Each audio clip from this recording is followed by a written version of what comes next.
All right, good. So here's the deal. We, as we have these conversations, as really we have all the conversations in the Bible about people, but particularly this conversation this morning, we have to kind of remember that these are not the best or the brightest that we're dealing with. And I know that sounds mean. It sounds like I'm making fun of somebody. I'm not making fun of anybody. I just think it's important that we're honest about things. Like, we have this weird thing in our culture where we tell people that they can be anything. You can't be anything. If you guys are watching the Olympics right now, you're noticing like the figure skaters and like the skater, like the people, that are doing the races and stuff. Like, we made a big deal about that dude that fell down a couple times the other night. I don't know if you guys saw that. I wouldn't be able to stand up a couple times, much less, fall down. Like, what are we talking about? Right? Like, and you think, I could do curling. You probably can't do curling either. I have a bad back, if nothing else. So the point is, like, we're not all equipped to do everything, and it's important that we just say out loud that we're not always dealing with, like, the best or the brightest. We're not always dealing with the most competent, the most talented, the most intelligent. And it's okay to say that, and it just, if nothing else, it adds context to the story that is really, really important. And it gives context to this passage of Scripture that we find in the book of John, chapter 19. We read this. It says, when the soldiers had crucified Jesus, they divided his clothes among the four of them. They also took his robe, but it was seamless, woven in one piece from top to bottom. So they said, rather than tearing it apart, let's throw dice for it. Now, this story has always been used to illustrate, like, the depravity and the sinfulness of people, right? Like, it's not enough that these people are killing an innocent man. It's not enough. From our perspective, we understand that this innocent man who did no crime, he certainly did not do anything that was a capital crime, but this man who did no crime, we understand as people that this is God in the flesh. It's not enough that they're killing God in a human body. Right? It's not just that they're doing that in the most brutal, violent, cruel, slow, agonizing way. I mean, like, literally, they nail him to pieces of wood and then wait for the shock and the blood loss to just die out, right? Like, just to kill him, right? It's none of that's enough. On top of that, they're grave robbers. Right? Like, I mean, before he goes in the grave, but they're stealing from the dead.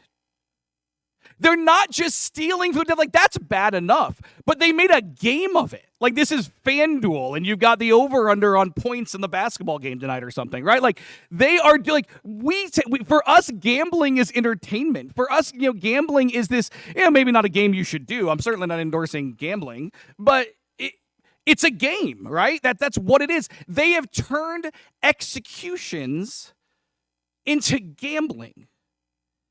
That's how terrible these people are. That's how horrible, how depraved, how amoral. That's how wrong they were. And I'm not going to argue with that. Like, that's the standard. If you read a commentary, if you listen to a sermon by, me, anybody really, that's kind of the point is look how terrible people are. This is in one little story, an illustration of just how wrong we can be and just how bad we are as human beings. And it explains kind of how the crucifixion of Jesus even happens, because that's the kind of people we are. But the truth is, we're not dealing with the best or the brightest. And it's so important that we understand who exactly these people are, because it kind of helps us to get what they're doing.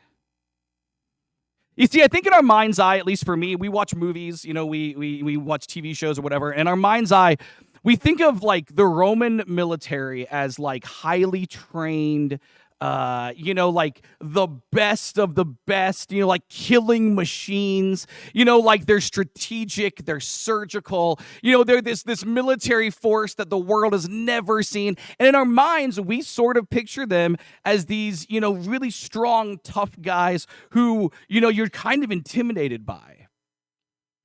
And I suppose that, like, there was probably a few of those. But for the most part, the Roman military was built by people who had been conquered. Like, we don't think of it very often. We think of, in everything we're talking about with the New Testament, it's Israel occupied by Rome. But that's the Jewish perspective, right? To the Romans, the Jews are just part of the empire now. That's it. They got taken over, and now you're one of us. Now you're part of us. The Roman military was largely built by people from all sorts of tribes, tongues, nations, all these different places that the Romans had conquered. They were conquered people who then joined up. Right? Like, these are not the Marines, guys. They're not the Navy SEALs. These are not Army Rangers. These are just kind of blue-collar workers with a uniform. And we know this because you can join the military, and most of the Roman soldiers, they join up when they're like kids. Like, maybe they wouldn't have thought of them as kids because they had, different ages and things. They see teenagers as adults, but to us, they're kids. Right? There was no low age where you could join the Roman military. None. You could have a 6-year-old. I mean, they didn't, because what they had was a size requirement, a height and weight. But that meant if you're 12, 13, 14, you can join up. It doesn't matter. It doesn't make a difference to them as long as they fit the uniform. The Roman military was built for young people. And we know that because to sign up in the Roman military meant you were signing up for a 25-year contract. 25-year contract. And you think, okay, well, surely there's like outs or something. Yeah, you could die. That's it. We think about things like, well, you could have an honorable discharge. You could have a dishonorable discharge. There is one discharge in the Roman army, and you're not breathing anymore. They'd find a job for you if you were terrible. They'd find a job for it. There was no out at all. It was just you're signing up for 25 years. And those 25 years were not pleasant, guys. What they would do is they would take you and they would send you as far away from your home as possible. We're not totally sure why they did this, but we got an idea, right? Because the further away from home you are, the less comfortable you are. And the less comfortable you are, the more compliant you're going to be. This also works for the people you're subjugating as well. Because if you're familiar with the people, if you're compassionate and empathetic towards the people that you're subjugating, it's not a great subjugation. Sending people far from home to people they don't know, where they can now oppress people that have no idea who these people are, that sets up tension and fear and paranoia. And that tension and fear and paranoia, well, that sets up compliance, obedience, saying, yes, sir. They weren't allowed to get married. You couldn't have a wife. You couldn't have a kid for the whole 25 years. You were paid, but the pay wasn't great. And on top of the pay not being great, there's this. You had to buy your own uniform. Like they didn't even when I say you've got to fit the uniform, you have to fit the uniform you buy. It's interesting once you know that fact because it completely makes sense that they take Jesus' clothing. This is free stuff. I don't have to buy that shirt and pants because I just took it off the dead guy. He's going to die anyway. What's it matter?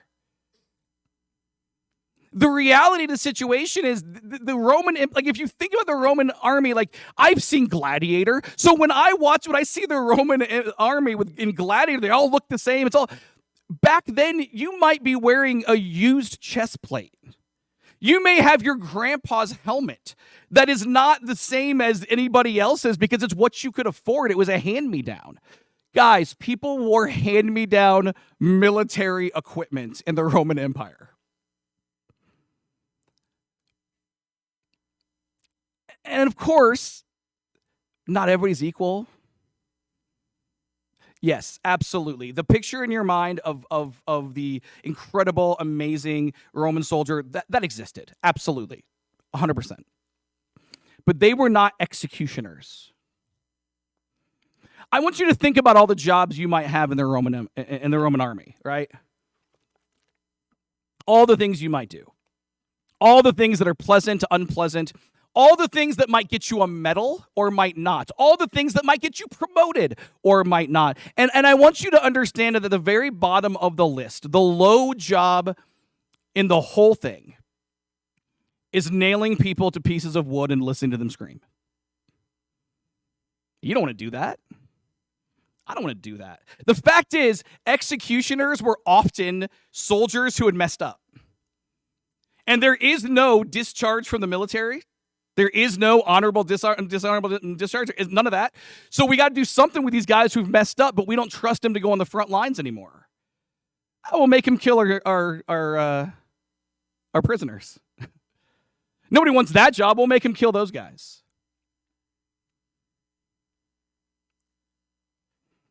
These are not the best or the brightest. Most of the military was not the best or the brightest.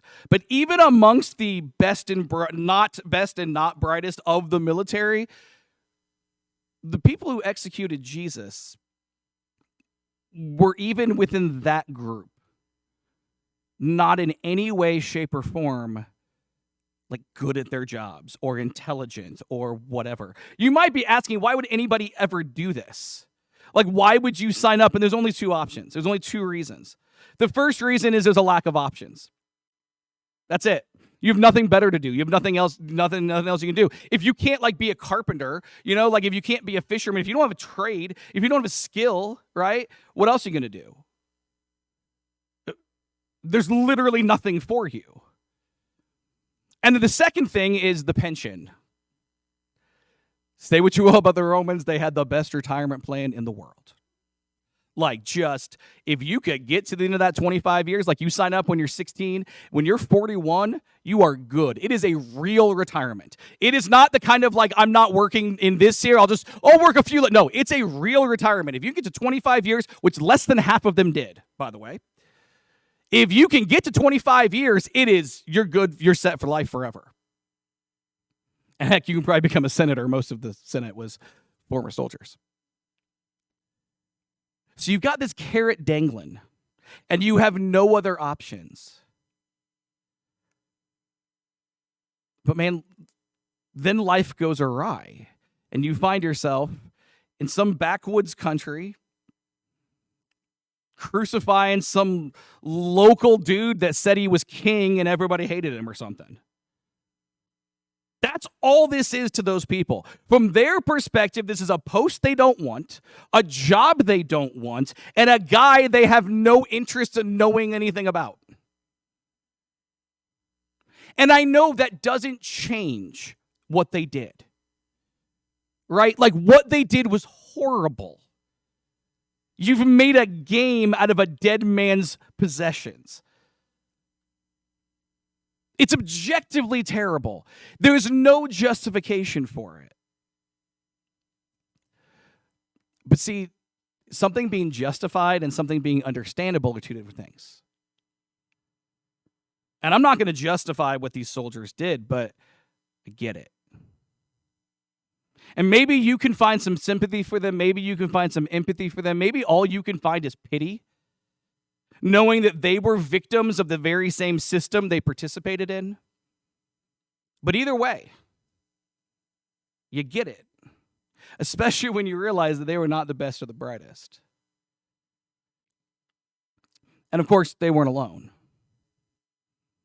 If we zoom out just a little, like not all the way, but zoom out just a little bit,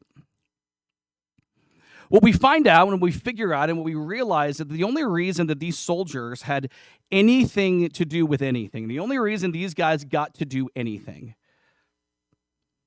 was because Jesus' own people had done something just as bad as what these soldiers were doing. This is what we read in the Gospel according to Matthew.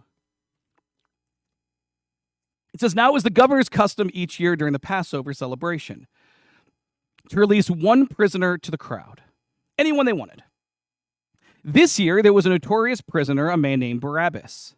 As the crowds gathered before Pilate's house that morning, he asked them, 'Which one do you want me to release to you, Barabbas or Jesus, who is called the Messiah?' Meanwhile, the leading priests and elders persuaded the crowd to ask for Barabbas to be released and for Jesus to be put to death. So the governor asked again, "Which of these two do you want me to release to you?" And the crowd shouted back, "Barabbas." Pilate responded, "What should I do with Jesus, who is called the Messiah?" And they shouted back, "Crucify him." Large crowds of people. This is, again, another one of those stories. If you were going to look at just kind of one picture of how sinful and depraved and amoral and just wrong humanity is, you have God in the flesh on one side, and you have Barabbas. Our translations say notorious criminal. Sometimes it's insurrectionist. Barabbas is a terrorist. Kind of a freedom fighter, kind of a terrorist, but just know this: he has literally killed people. He has blood on his hands, and a lot of it. And the Jewish people, God's chosen people, are given the option to forget that he is God in the flesh for a second. Forget that he is, the Messiah or whatever. Forget all of that. They have an option to free a man who has killed a bunch of people, or free a man who has killed no one. And they chose to kill the guy. And now we add back in the fact that this is the Messiah, and they still chose this guy. And now we add to the fact that he is actually the Son of God. They chose the guy who's killed a bunch of people over God in the flesh. And they demanded to crucify God. The soldiers never have an opportunity to do this if not for the people. And see, that's awful. Like, I'm not going to sit here and in any way defend that. Because again, even if Jesus is not who we believe he is at the very least not, a guy who slaughters people. Like, I know it's a low bar, but Jesus cleared it and Barabbas didn't.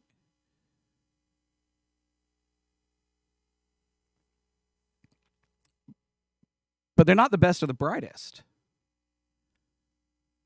I mean, that's a terrible decision. But honestly, kind of get it when you think about it. I'm not going to defend it, but I get it.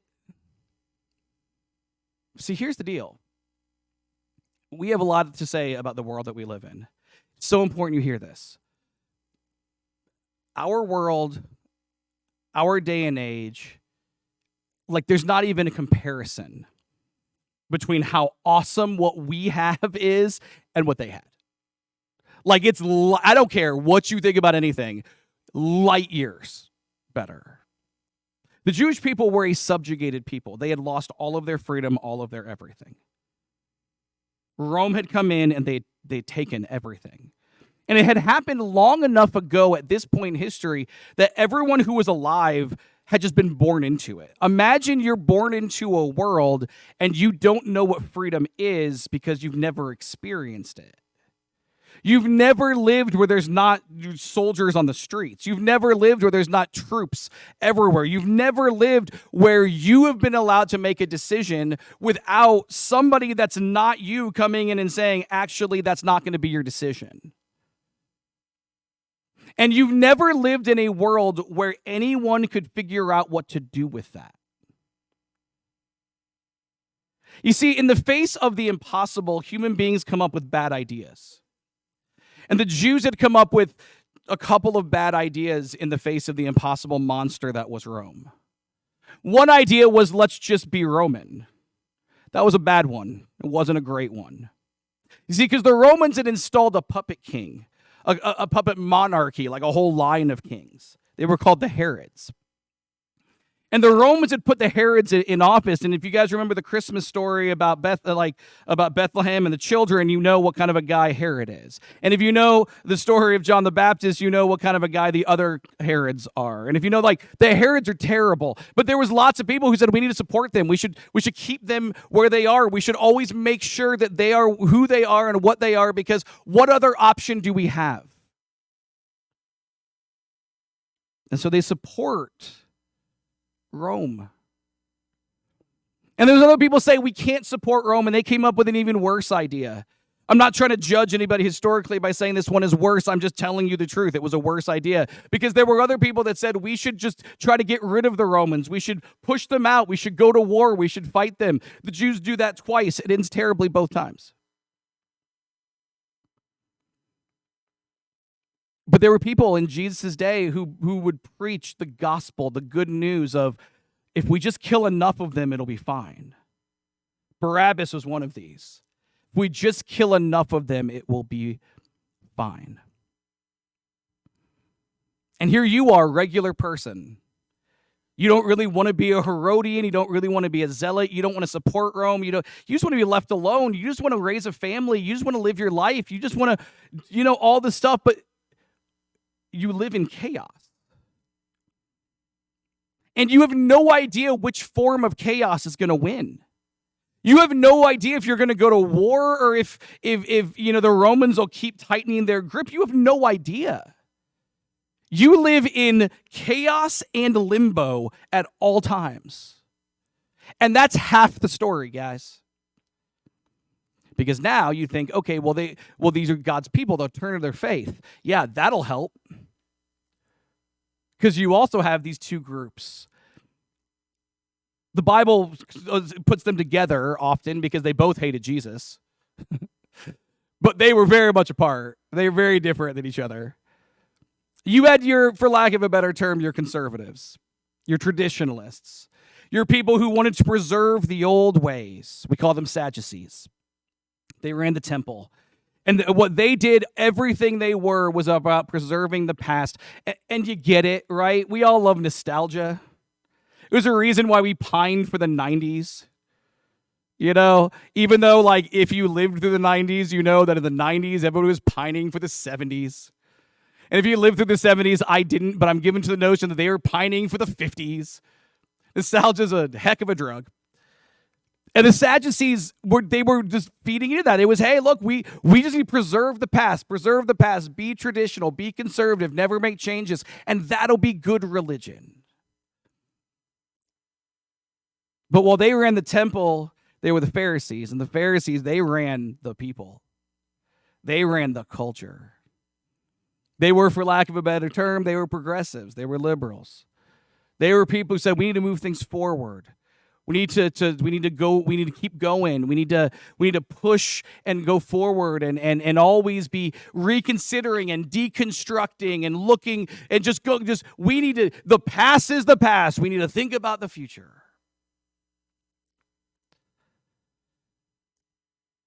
Never mind that politically they were in bed with Rome, but that's a whole other conversation. The fact was, the Pharisees and the Sadducees did not get along in any way.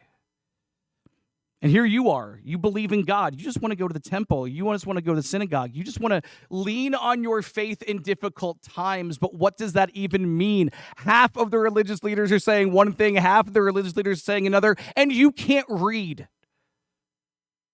So what are you supposed to do? Just side with the guy who wins, but you don't know who's going to win. The Pharisees win because they've gotten better than Rome. But you don't know that yet.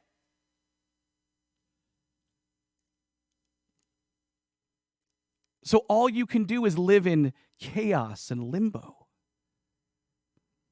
And so what the people did is they put their hope and their trust in the one person who would come fix it all. He would be a king. He would be a priest. And he would just make everything okay. They called him the Messiah. And they were sure it was Jesus. Jesus rode into Jerusalem towards the end of his life on donkey, and the people waved palm branches in the air, a symbol of faith and military victory, and they celebrated that God had sent the Messiah to them. And they just knew that week, that Passover week, he would fix everything.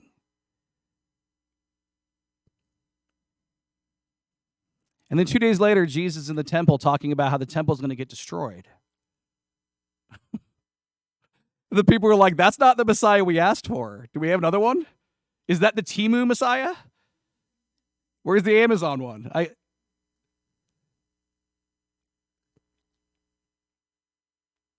they're scared, and they're paranoid, and they're confused, and they've lived lives of chaos and limbo. And so when the religious leaders arrest Jesus, they say, okay, good. And when they turn him over to Pilate, because they don't even have the right to crucify their own guy. They turn over to Pilate. They think, okay, great. But the problem is Pilate takes one look at Jesus, has one conversation with him, and says, oh yeah, this guy didn't do anything. I'm not killing him.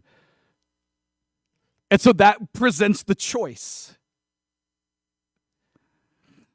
The thing about scared people and paranoid people and anxious people, people who've lived their lives in chaos and limbo, man, those are moldable people. Those are easy to manipulate people who will do things that are absurd, but they'll think they're being righteous. And so the people who shouted crucify, the people who wanted Barabbas, they didn't think they were being ridiculous. They didn't think they were being absurd. They didn't think they were being sinful. They thought they were standing up for justice. Because at least Barabbas will fight Rome. Jesus is here talking about, us losing. At least Barabbas is trying to win.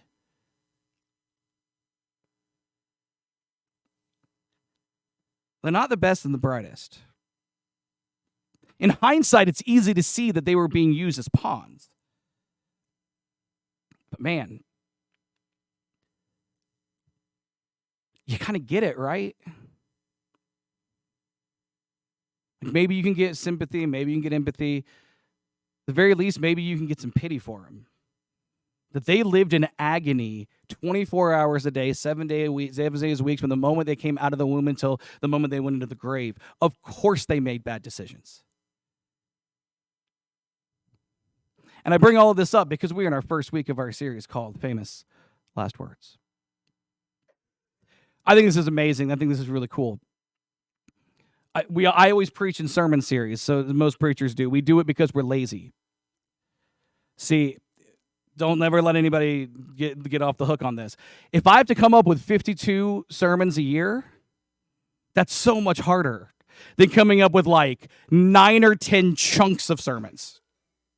And what I love is that we figured this out right quick. It is in the 2nd century that we see preachers, teachers, pastors, priests, whatever you want to call them, grouping stuff together and being like, we're going to talk about that for a while. And the very first one that we can find is the 7 last things Jesus said on the cross. Going back to the 1st century, this is what people were doing. I love that I'm just stealing something from 1900 years ago. I mean, we all do it. But on the cross, Jesus said 7 things. Like I said, it takes a while to die on the cross. And Jesus dies quicker than other people. A thing we'll probably get to at some point. But even in the condensed part of the crucifixion, Jesus is able to say 7 different things.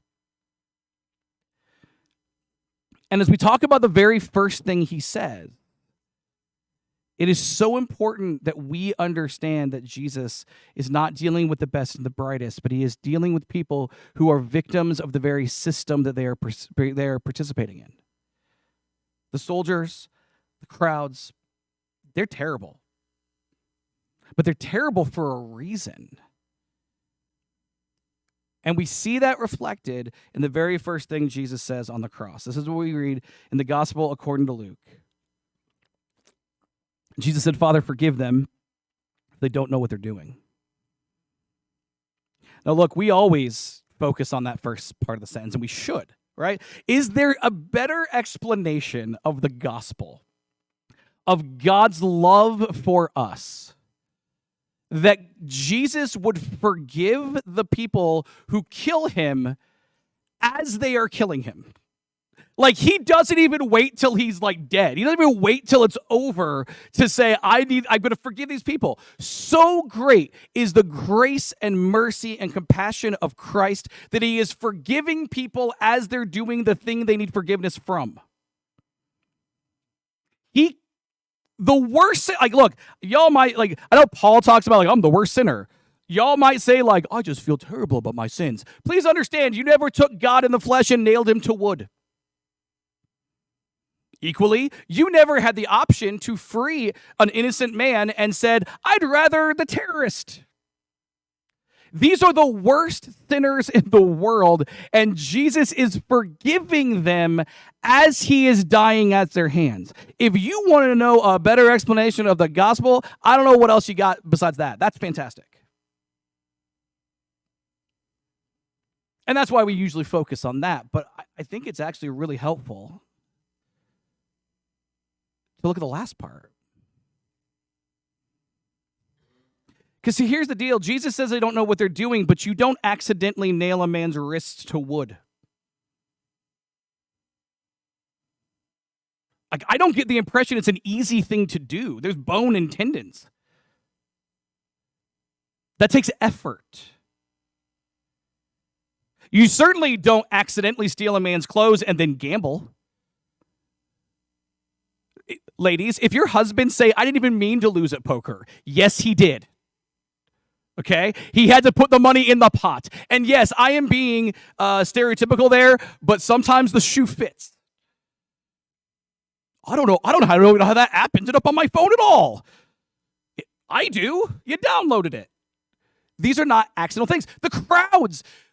Pilate asks them, who do you want? And then Pilate is almost incredulous. He's like, are you guys kidding?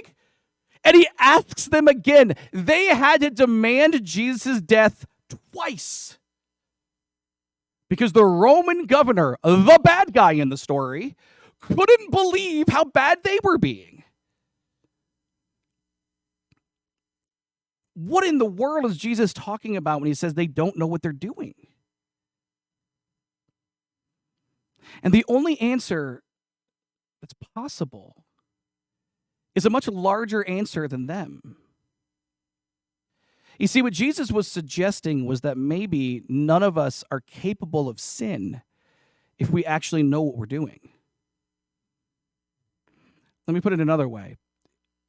If we understood what Jesus understood, if we have the mind of Christ, if we can see all the outcomes and all the things that Jesus can see, if we can have the love and the mercy and the compassion that our Creator has, we would never sin. It seems like potentially the reason Jesus never sins is because he gets something we don't.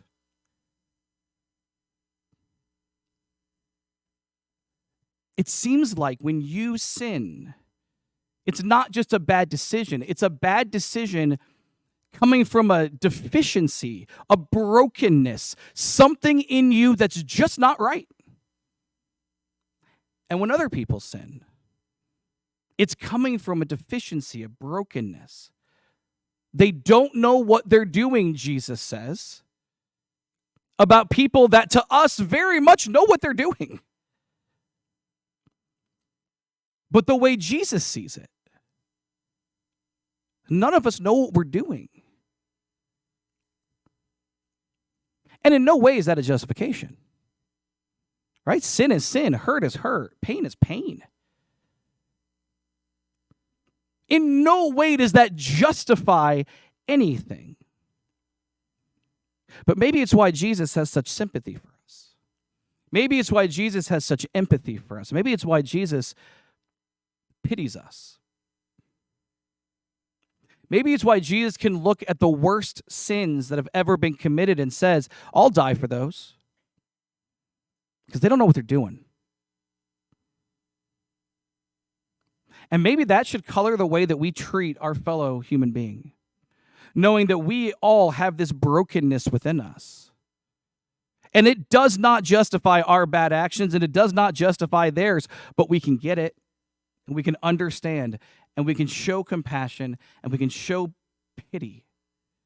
Because at the end of the day, we have been shown pity. We have been shown empathy. We have been shown compassion.